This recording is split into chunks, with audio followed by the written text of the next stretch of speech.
Tela preta. Legendas. Idealização e produção, logo da Casa Realejo de Teatro, no qual há um pássaro azul com um balão de diálogo.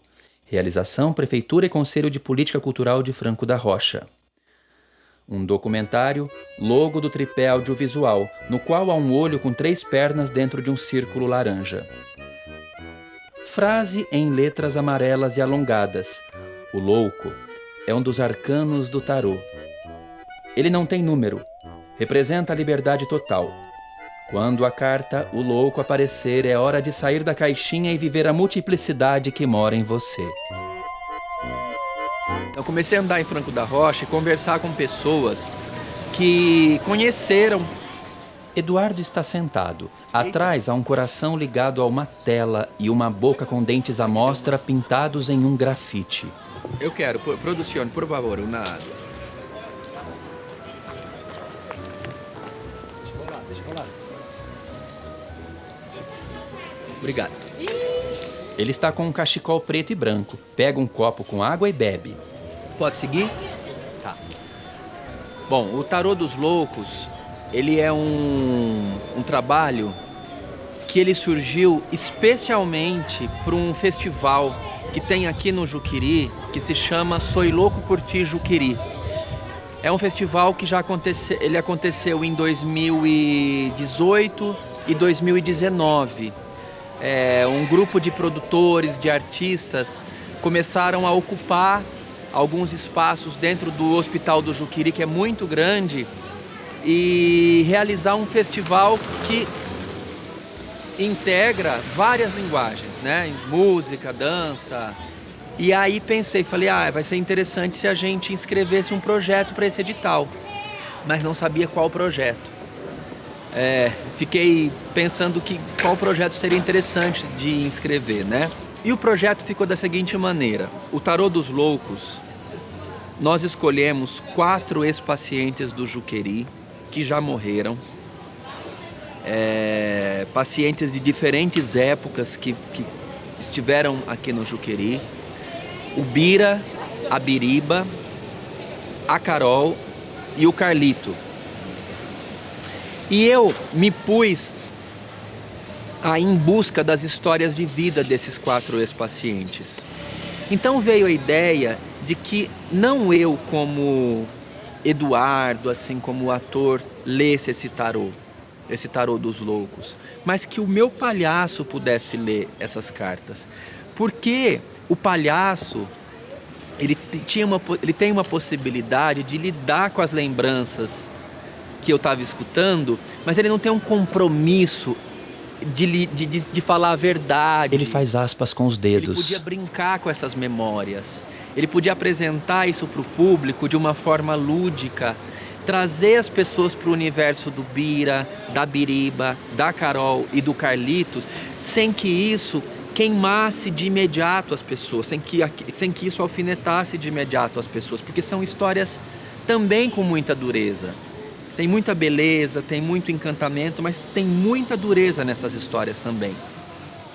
Tela preta. Frase em letras amarelas ao centro. Este trabalho é dedicado aos loucos e loucas encarcerados ou soltos, sobretudo aos enterrados como indigentes. Tela preta. Ao centro, em imensas letras, Bira, o louco transgressor. Era uma pessoa tranquila. Pra mim não tinha nada de doido, não, sabe? Era uma pessoa muito inteligente, ao contrário, era muito inteligente. E até é de se estranhar assim quanto tempo ele passou dentro de um pátio, né? Porque foram quase 30 anos dentro de um pátio. E do alcoolismo, que acho que ele entrou com o problema de alcoolismo, passou a ter o quadro de maníaco depressivo. Mas quem não fica dentro de um pátio não fica depressivo. Bira passeia pelo pátio do Juqueri. Quem que é o Pedro Quintanilha? Pedro Quintanilha está sentado.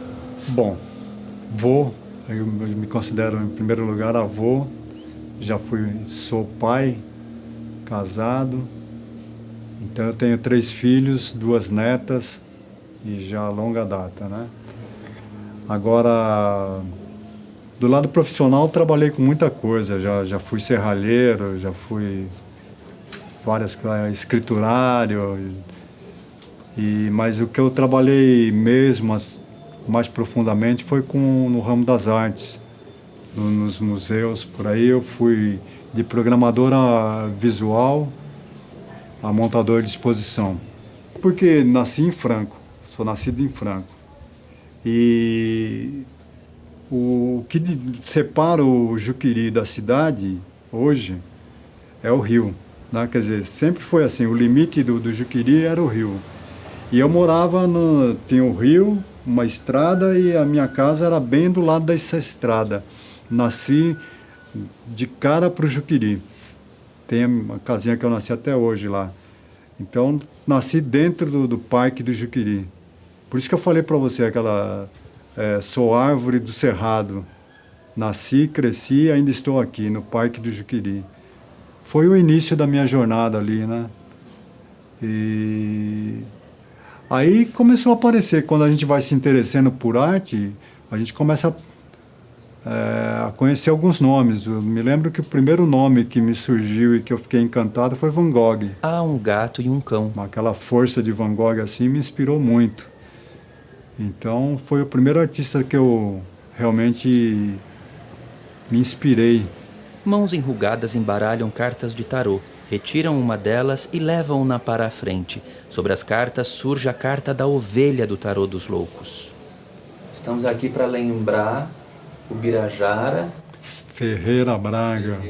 Isso, o Bira, nosso Bira. Que eu tive a oportunidade de conhecê-lo numa visita ao museu. Eu fui visitar o museu e ele estava lá pintando. Estava lá no cavalete lá pintando.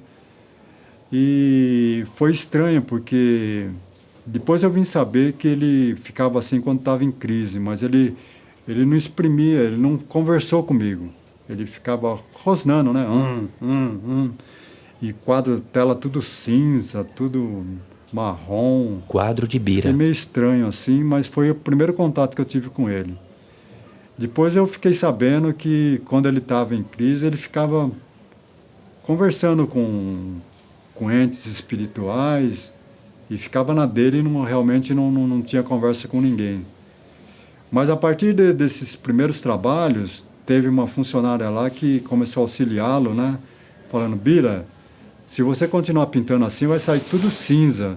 Então, termina de usar uma cor, lava o pincel, limpa os pincéis para sair uma pintura mais limpa. Aí, aos poucos, ele foi adaptando o jeito dele com a pintura. E o Bira, muito talentoso mesmo, pegou rápido a conversa, pegou rápido a história. E aí começou a desenvolver uma produção que eu considero maravilhosa. E aí o Bira começou a desenvolver essa produção. Muitos trabalhos. Ele pintava em torno de uma a duas telas por dia. E esses trabalhos acabavam indo para o acervo. Estão até hoje no acervo do Museu Osório César, né? Ele chegou, segundo informações, ele chegou a produzir 1.675 obras, um número assim, né? Quase 2.000 obras. Bira pintando e falando. Em menos de 10 anos de trabalho. Que ele começou a produzir depois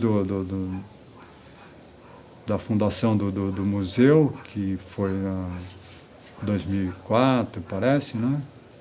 E morreu em 1994, 93, 94, que foi fundado o museu. E ele morreu no ano de 2000, quer dizer que em 8 anos ele produziu tudo isso daí de obras. Nesse percurso ele chegou a ganhar prêmios, que inscreveram, teve um concurso que era próprio para psiquiatria, né? Mas inscreveram ele e ele chegou a ganhar o primeiro lugar. Então foi uma realização para ele. Aí ganhou um prêmio de R$1.000 na época, que ele pôde comprar as coisinhas dele, comprou um rádio de pilha e podia sair, comprar. Nessa época que eu conheci melhor ele. que ele podia sair mais do hospital, então domingo de manhã podia esperar o Bira chamando no quintal. Aí eu atendia ele, a gente tomava café, conversava um pouco, e falava sobre arte, sobre o trabalho dele, né?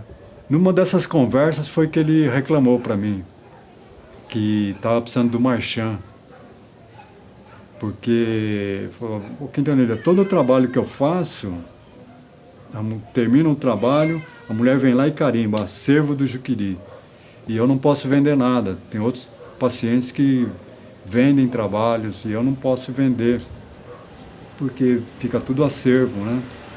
Aí já porque o trabalho dele era considerado muito bom, e também porque ele tinha ganho prêmio, então não podia vender trabalho do Bira. Só que ele tinha necessidade de ter o seu dinheirinho.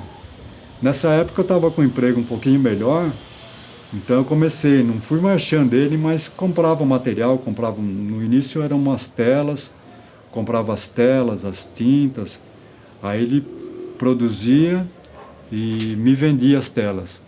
Vinha com o recibo, tudo, e comprava as telas dele. Depois não deu mais, o dinheiro não deu mais para comprar tela, comecei a comprar tecido. Aí foram os tecidos, que ele fez vários trabalhos em tecido. Depois não deu mais para comprar tecido, foi diminuindo. Aí ele fez os últimos trabalhos em papelão.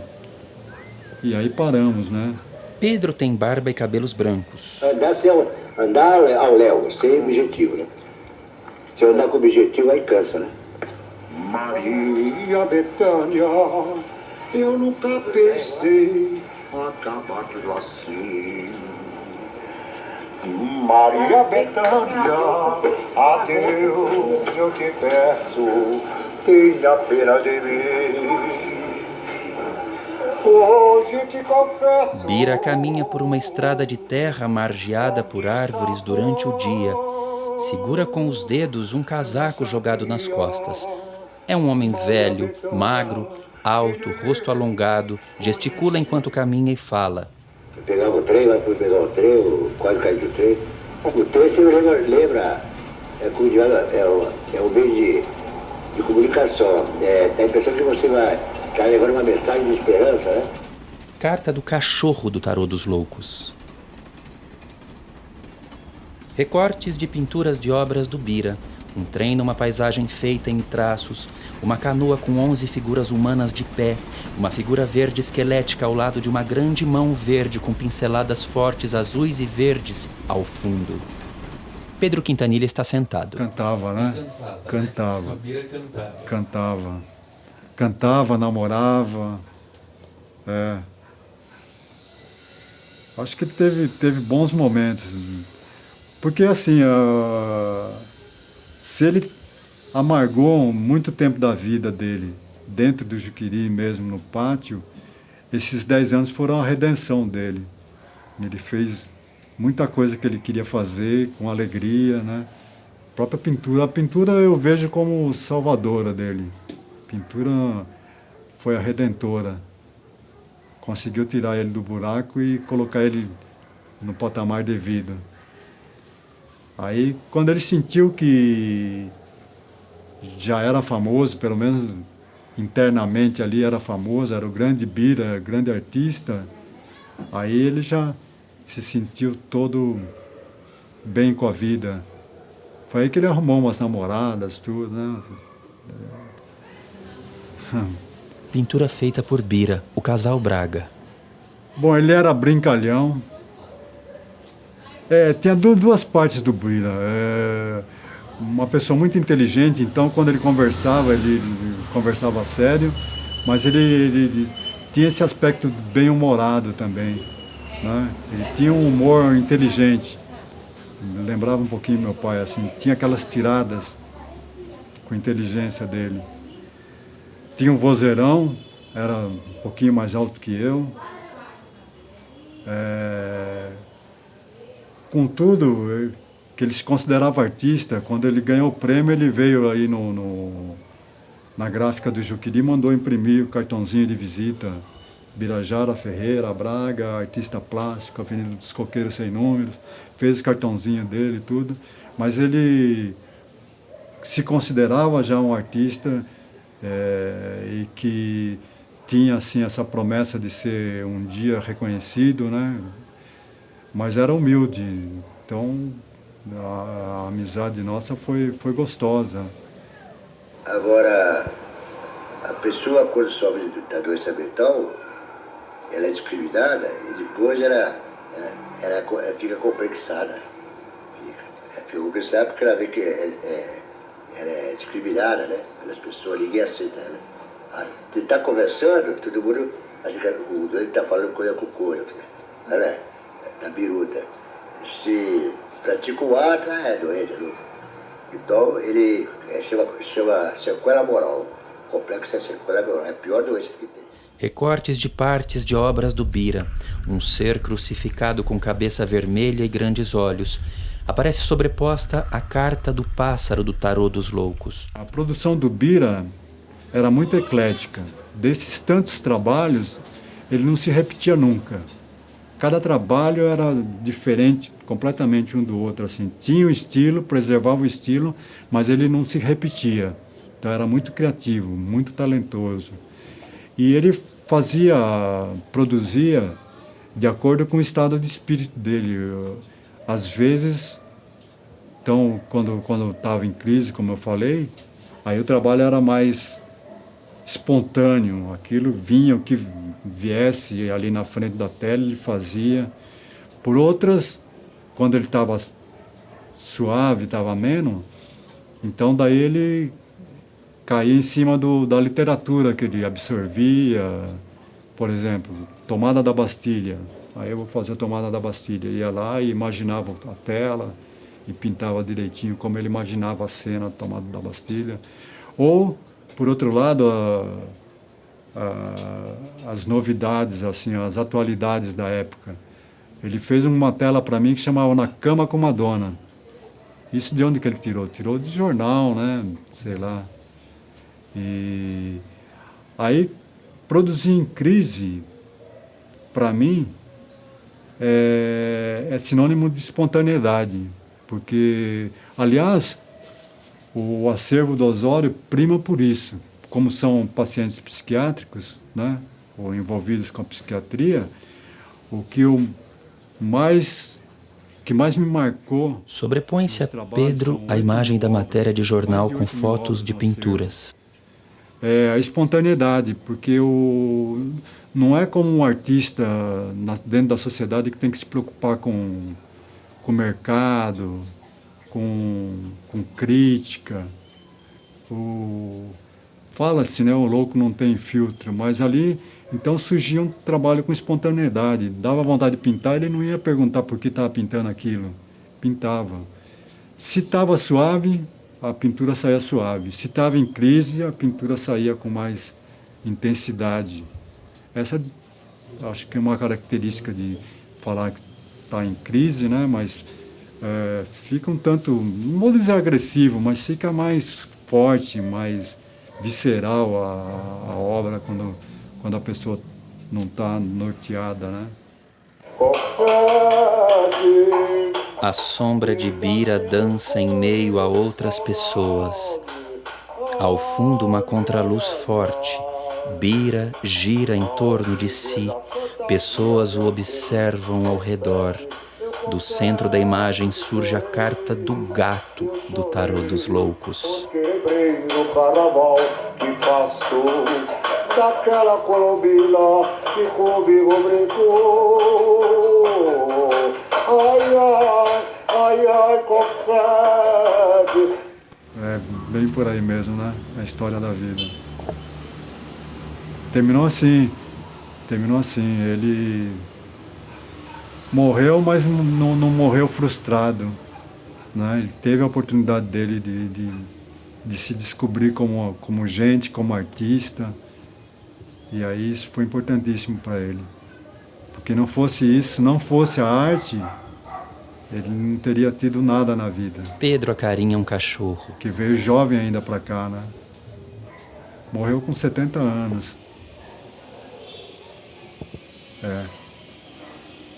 Mas... Pedro está na varanda de casa. Eu acredito que... Espero que a arte dele ainda tenha esse reconhecimento.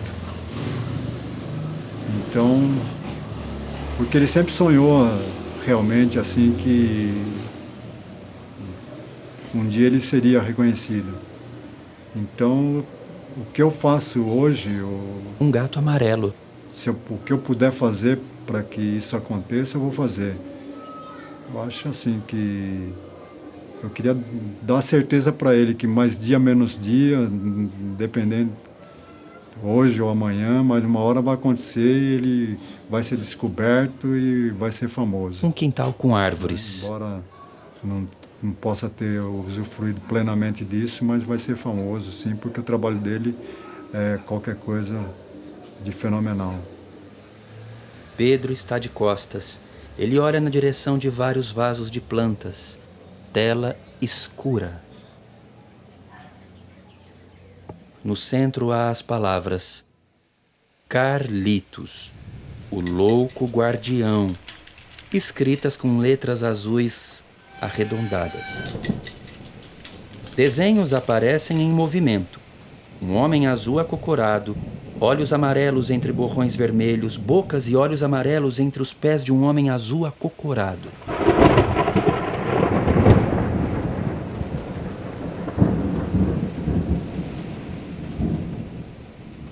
O Carlito não gostava muito de falar sobre a vida dele, quando ele se referia à família, por exemplo, ele não... Voz de Dona Palmira. Só falava assim, não gosto de falar muito da minha velha, quer dizer, da mãe dele, no caso, né? Porque acho que precisou, né, trazer ele não gostou. Mas... Não dá dó, né? Você vê? E ele é esquizofrênico, né? O Carlito era esquizofrênico. Voz de Dona Maria Luísa. Um desenho em azul claro de um olho grande. Ele entrava embaixo da árvore que tinha medo do raio, mas tomando chuva lá. Até que alguém visse, né? Aí tirava ele dali, né? Mas caduco dentro da cabeça, fazer o quê?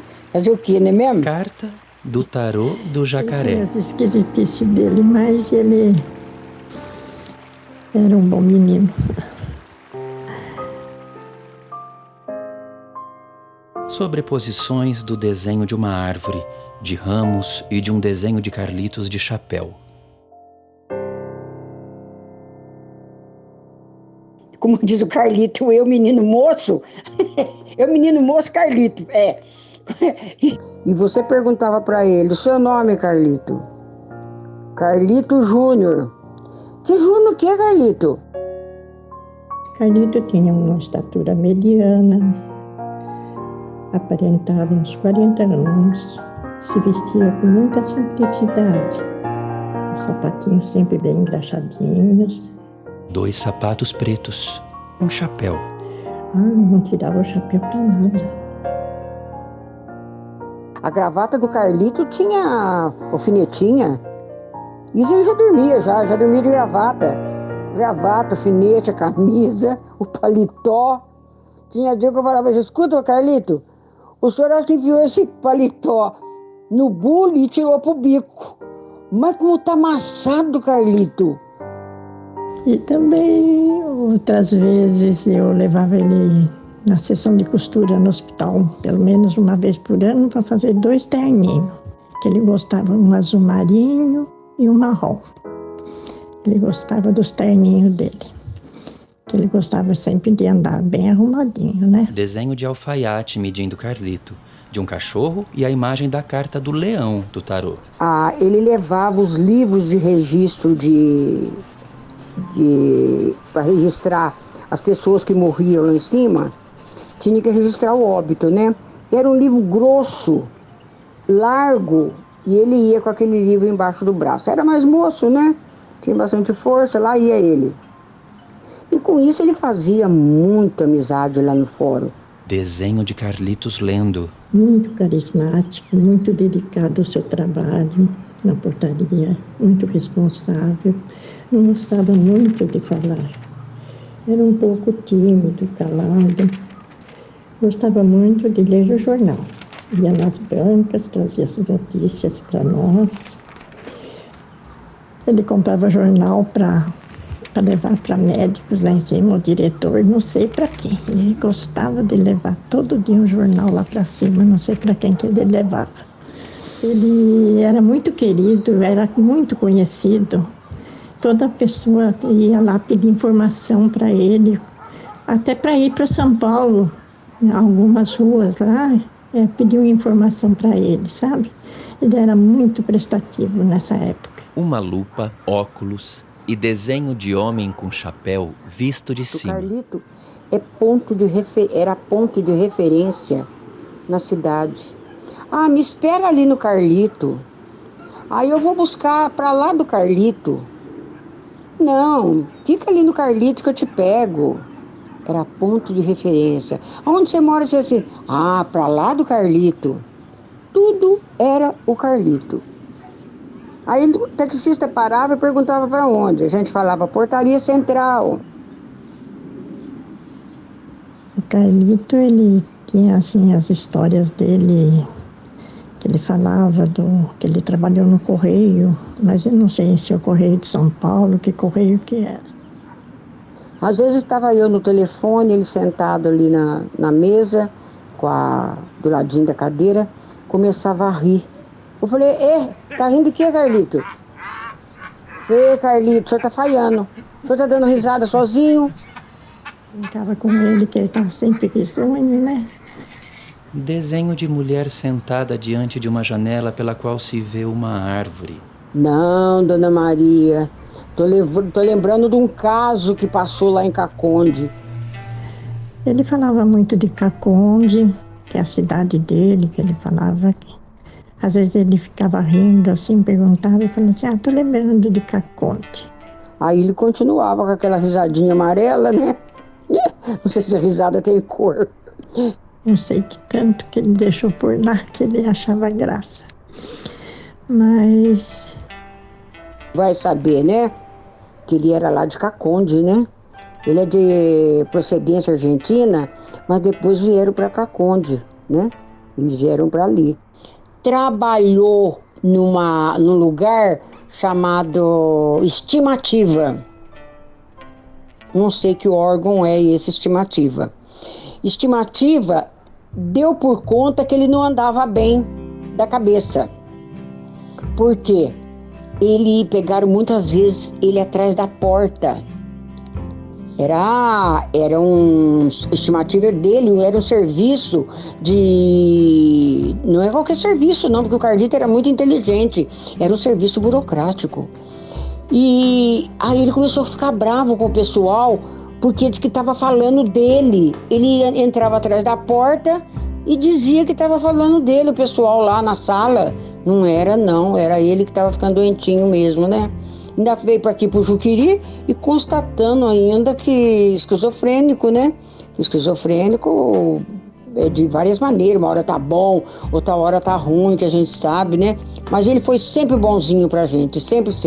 E sempre no controle, né? Cerca de arame farpado. Mas nunca notamos nele um comportamento diferente, né? Porque o esquizofrênico, né? Uma hora tá pro pé, outra hora tá pra cabeça, né? Não, Carlito era uma coisa só. Se fosse um funcionário meu, eu diria que ele era o meu funcionário mais eficiente. Sempre tocou aquilo lá sozinho. Mas quem fazia a parte burocrática era ele. Era ele, sim. O Carlito fazia essa parte burocrática. Ali ele tinha um telefone daqueles bem antigo de caixa de madeira atrás de uma porta. Atrás da outra porta tinha um PBX pequeno. E vocês sabem que ele dava conta daquilo, dos dois. Que gostava de fazer favor para todo mundo, sabe? Era muito prestativo. Era demais de prestativo. Aí ele mesmo fazia o bilhete para falar pro meu pai, sabe? Ele olhava no bilhete e ia falando pro meu pai, Sr. Raposo, é pro senhor descer lá no telefone que Minas Gerais quer falar com o senhor, Sr. Raposo. Ah, tudo bem, Carlito, tô indo. Um caminho com capim seco ladeado por plantas. Já era idosinho, ele já era. Mas subia o morro e ia lá prestar o serviço. A gente dava um dinheirinho para ele fumava bastante, viu? Fumava bastante. Aí ele ia pro quartinho dele e assistia a televisão dele lá, que ele gostava de futebol, né? Sentava na caminha dele e assistia a televisão. Gostava muito de futebol, muito, muito, muito. Ler jornal, entendia, viu? Entendia as coisas. Tempo do frio, ele sentava no quarto dele e punha o cobertor sobre as costas, né? E aí ele ia assistindo a televisão dele, um pouco cochilava, um pouco ele dormia. Tinha hora que eu falava assim, Carlito, que o senhor tá assistindo futebol aí? Tá fazendo gol aí, o senhor não tá nem vendo? O senhor tá dormindo? Não tô dormindo não, dona Maria, tô pensando no negócio aqui. Mentira. Saía de fina, viu? Eu saía de fina de todos. Carta do galo do tarô. Eu tava junto. Dona Palmira, não dá não. A dona Maria, ela vai almoçar na casa dela, mas depois ela vai ter no cemitério, lá onde estão os filhos dela e o marido. Ela vai no cemitério e senta com essa roupa na minha cama. Não vai trazendo mau espírito aqui, dona Palmira. Ele não gostava, não queria saber de mexer com os espíritos não, sabe? De jeito nenhum. Nossa, por que tá arrumando a cama aí outra vez, Carlito? Não. Aquela colega da dona Vani, a Creide, ela deitou aqui. Não gosto dessas coisas, dona Maria. Não gosto. Botava a coberta tudo em cima da cadeira e arrumava a cama dele de novo. Agora a minha ele dava paulada, que pra sair o espírito mal. Olha, era desse jeito.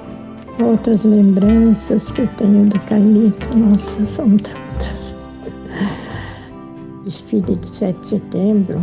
Ele se arrumava todo, pegava uma bandeirinha e ia lá fora também, abanar a bandeirinha do Brasil, sabe? Uma vez ele foi mordido pelo escorpião. Aí tive que levar no Pasteur para tomar injeção, né? Uns desenhos são movidos pelo vento. Ele almoçava lá na portaria, viu? Eu arrumei até uma cozinheira para ficar fazendo comida lá para ele. Também isso lembro dele. A dona Lóia cuidava muito dele. Fazia almoço e fazia janta para ele todo dia. Sempre trazia sopa de feijão com macarrão, que ele gostava. Também trazia frango. O Carlito pertencia à chácara. Essa chácara plantava muito beterraba, muita verdura, né? Muita coisa que às vezes ajudava bem a cozinha do hospital, sabe? Eles plantavam, os pacientes mesmo, né? Ficava bem na beira de linha de trem. Nem sei se ainda tem essa casa ainda lá. Mas ele era o dono da portaria. Como eu falava para ele, isso aqui é seu, não é meu. Eu só trabalho aqui. Isso aqui é sua casa. Aqui você vive. Este era o Carlito. Muito atencioso, principalmente com as crianças.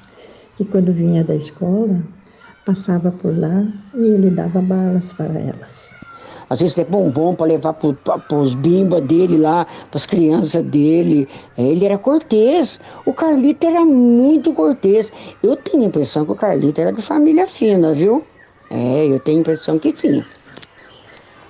Ele deixou para nós muitas lembranças a respeito do procedimento dele, né? Deixou muita saudade para todos nós. Nossa, olha, muito, muito. A morte dele se deu que ele foi lá em cima para buscar o leite, né? E depois queria pegar uns papéis lá na tipografia.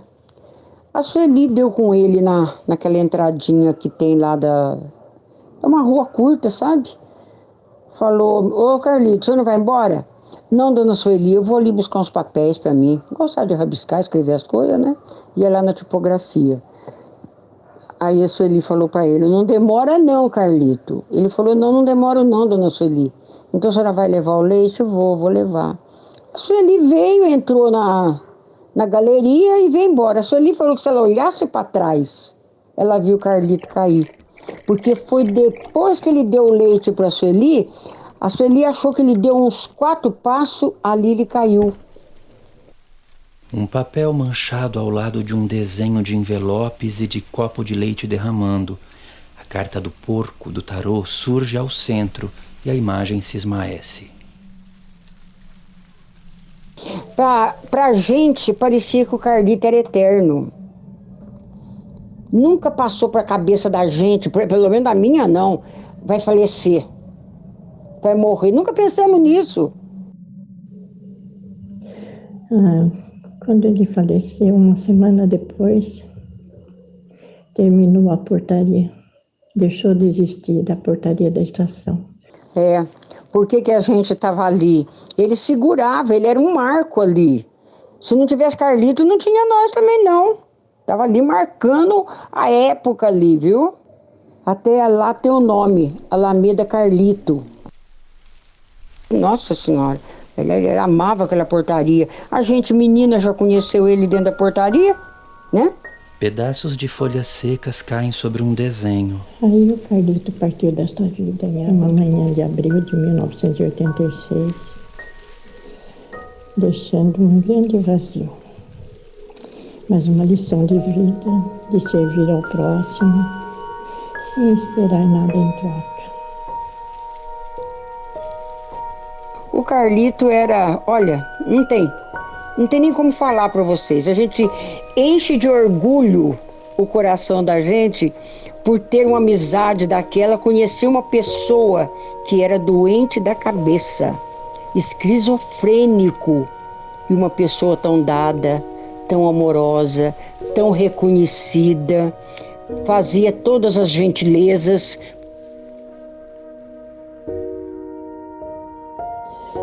Conviver com o Carlito foi uma experiência muito maravilhosa de vida. Era um ser iluminado que eu pude conviver.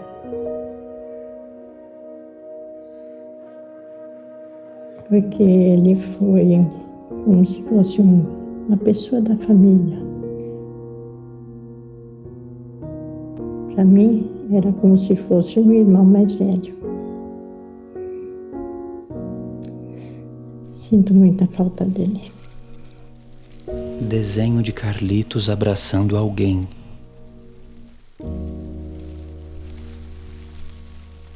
Tela preta.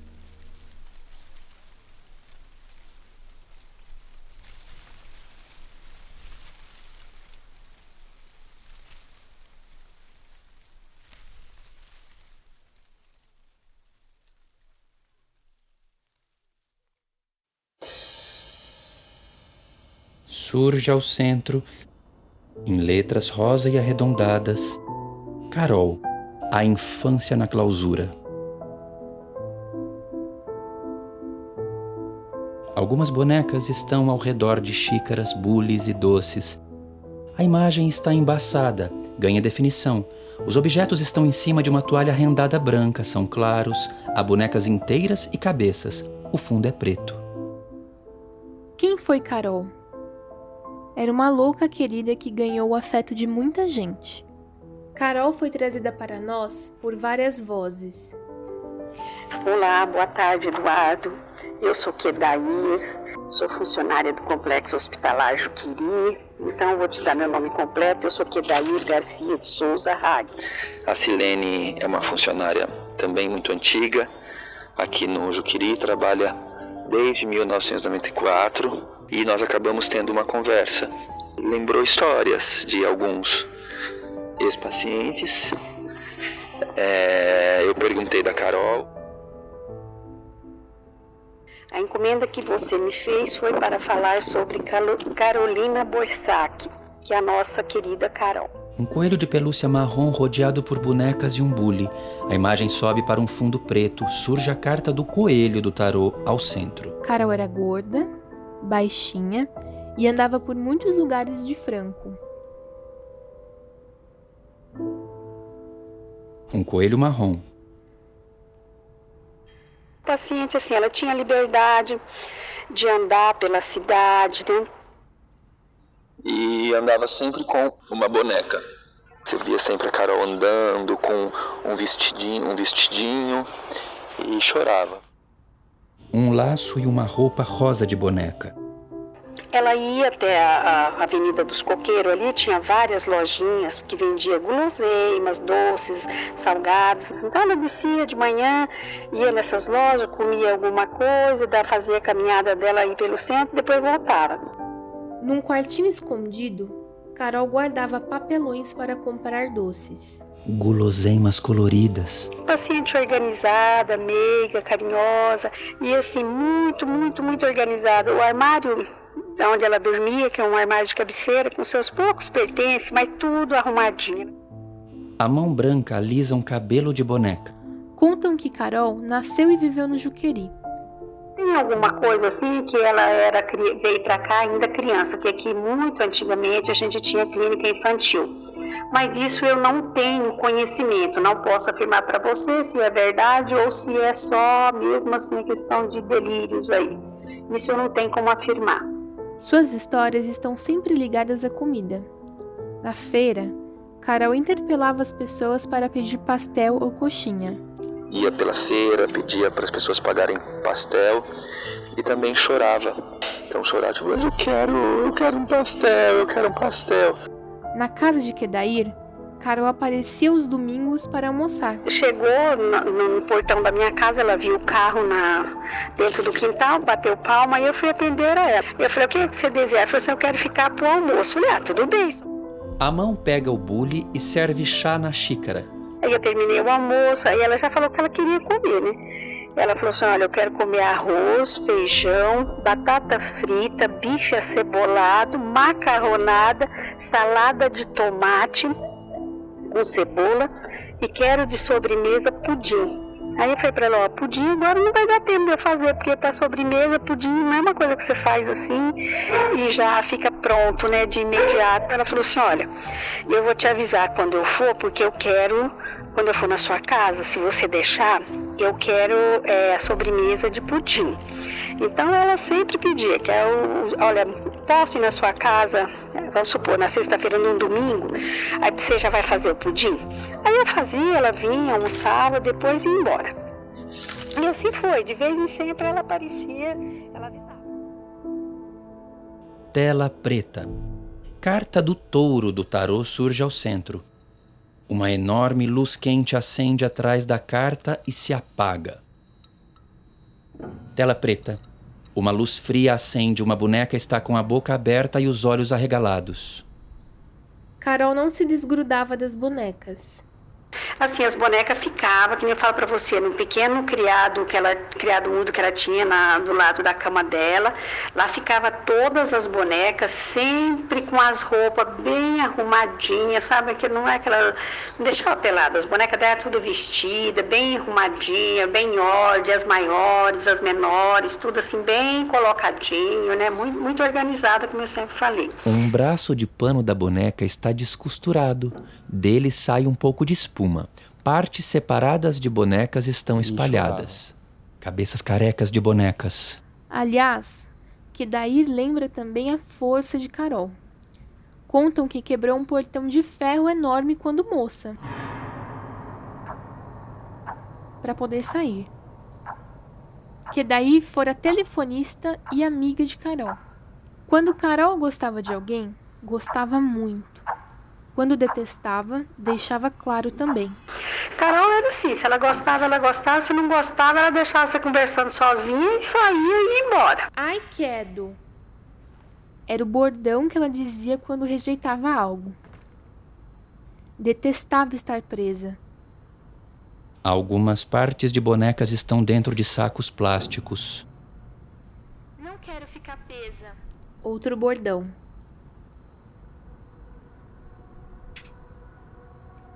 Sua vida toda estava ali no Juqueri.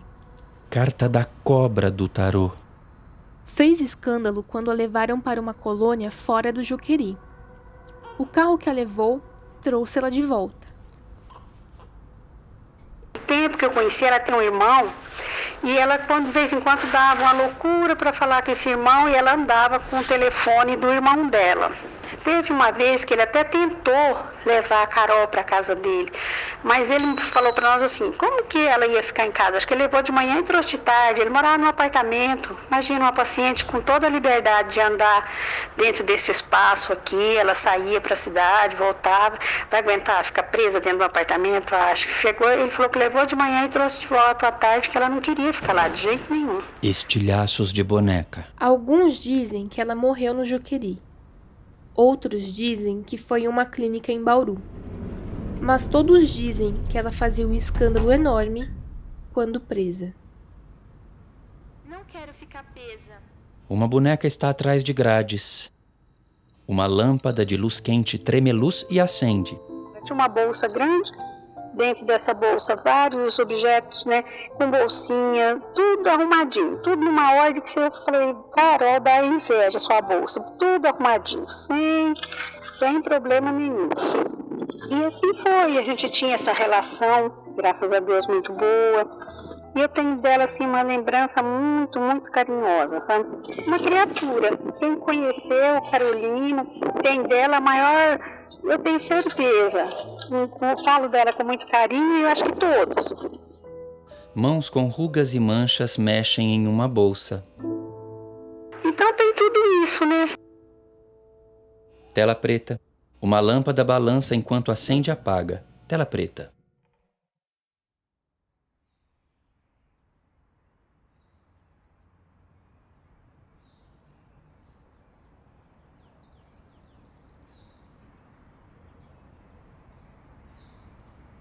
Ao centro, surge escrito em letras amarelas, Biriba, o anonimato da loucura.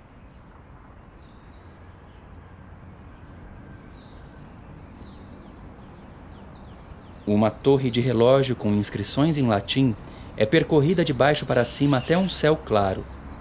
A fachada de um prédio de uma construção amarela com partes escurecidas é vista de cima para baixo até um jardim com estruturas de ferro e um chão com placas de cimento. Fomos ao hospital buscar as últimas imagens para o filme. Corre-se de um canto escuro para um pátio entre construções ligadas por corredores amarelados e estruturas, grades, postes e janelas em ferro escuro. Sobre telhas e um canto de parede descascada, transparece a carta do bode do tarô, onde há a palavra Biriba e as figuras de um barco com uma figura pegando fogo, um chão de pedras, uma calcinha amarela e um bode olhando de frente. Um teto é visto por baixo com a estrutura de madeira pintada de branco, com partes descascadas e fios retorcidos.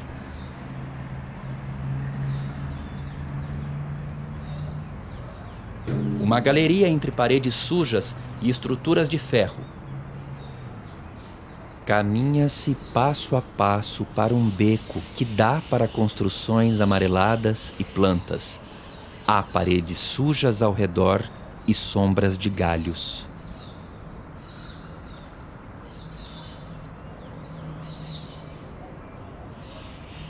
Em passos lentos, move-se num pátio entre construções amareladas. A imagem de um corredor está embaçada.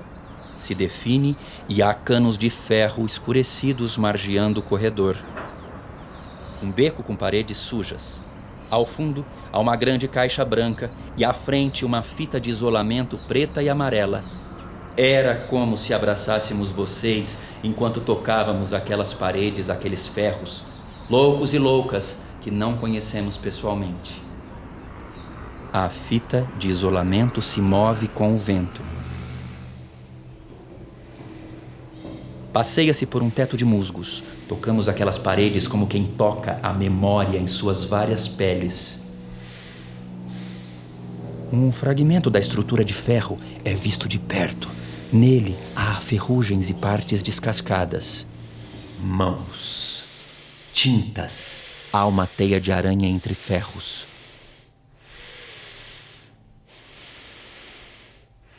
Sobe-se rápido de um canto para uma parede recoberta por musgos e sujeiras. Talvez só na arte seja possível adivinhar o que a verdade crua nos esconde.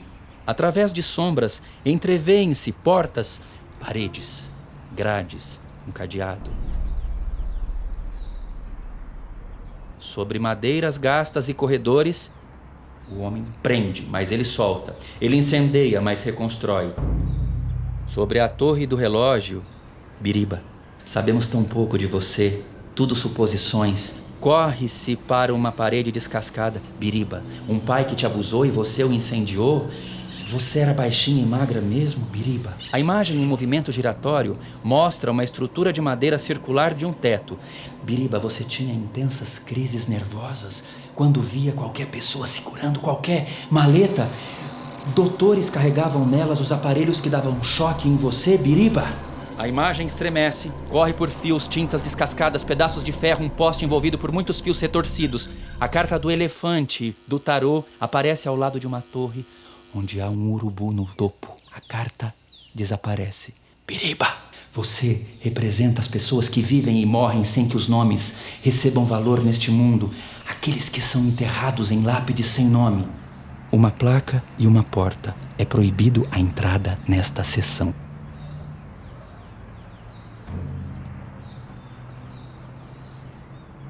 Um ramo de planta no meio de pedras.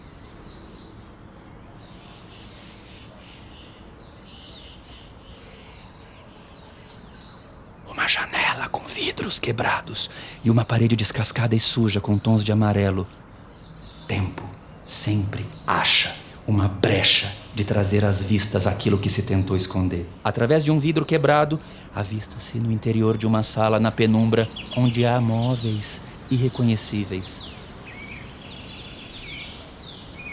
Um jardim com árvores e corredores.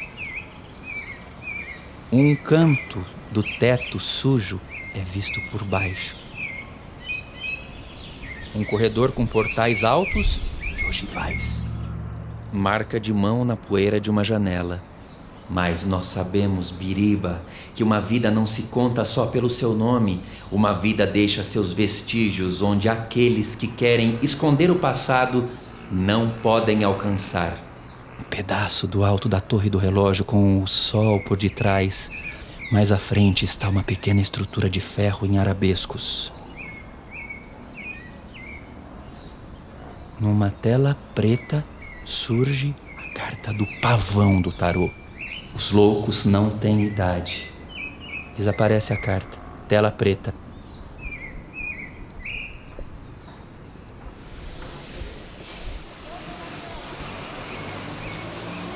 Eduardo está diante do mural do grafite do coração. Ele está com o braço cruzado e a mão na região da boca. Ele olha para o alto. Então, quando são pessoas que conviveram para além dos muros do Juquiri, são pessoas que têm uma importância para a cidade, para a memória de Franco da Rocha, para a memória da nossa região, para a memória do país. Por exemplo, a Carol, as pessoas começam a falar, não, porque a Carol ia na minha casa almoçar todos os domingos e eu preparava uma comida que a Carol gostava. A despeito delas não terem uma convivência com uma família, com o que a gente chama de família, parece que eles vão alastrando em Franco da Rocha e vão inventando as famílias deles de algum modo aqui. O tarô dos loucos é uma forma de conversar com os mortos. Eu sinceramente acho que num tempo como o nosso,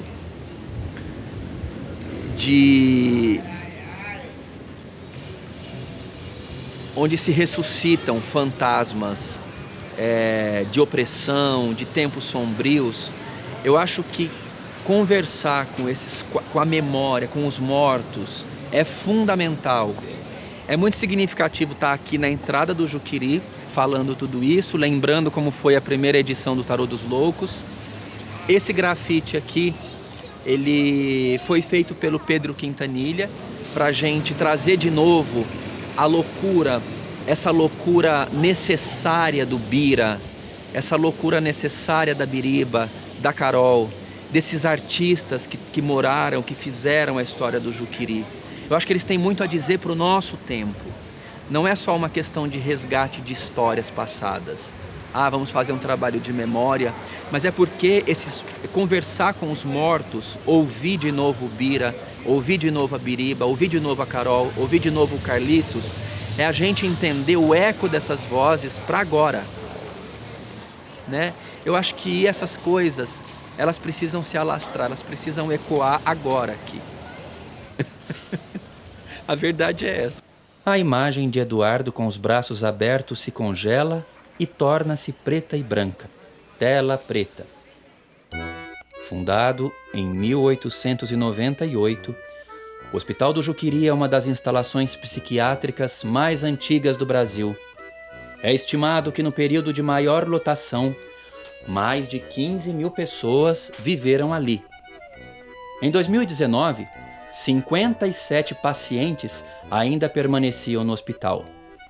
Esse projeto contou e lembrou a história de 4 dessas tantas pessoas.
O Tarô dos Loucos é um projeto financiado pelo Fundo de Cultura de Franco da Rocha. Construímos um espetáculo teatral e um complemento, o filme Os Arcanos da Loucura, na parceria da Casa Realejo de Teatro, o Tripé Audiovisual, responsável por este filme. O tripé é formado por Bruno Bimbati, Diego Galera, Gabriel Gomes e João Ítalo. O Tarô dos Loucos tem direção de arte de Jeff Celofane e Carla Pessoa. Direção de Andréa Macera. Concepção e atuação de Eduardo Bartolomeu e apoio audiovisual do Tripé Audiovisual. Agradecemos a participação especial no filme de Pedro Quintanilha, Dona Maria Luísa, Dona Palmira, Kedair Hag, Dona Edna Cabral, Fernanda Ferrari. Agradecemos também ao Museu de Arte Osório César, à Secretaria de Cultura de Franco da Rocha, ao Hospital Psiquiátrico do Juqueri, ao TSU, a Darlene Quintanilha. No filme, há trechos do documentário A Soltura do Louco, gentilmente cedidos por Christian Cancino e Bernardo de Castro, e imagens internas do Hospital do Juqueri. Desenhos de Henrique Pompeu. Este filme foi produzido durante a pandemia de 2020, com os artistas convidados da Casa Realejo de Teatro trabalhando de suas casas, em incontáveis reuniões virtuais. Audiodescrição, consultoria de Edgar Jacques, roteiro e narração, Eduardo Bartolomeu, edição e mixagem, o Tripé Audiovisual, estúdio W de Jesus.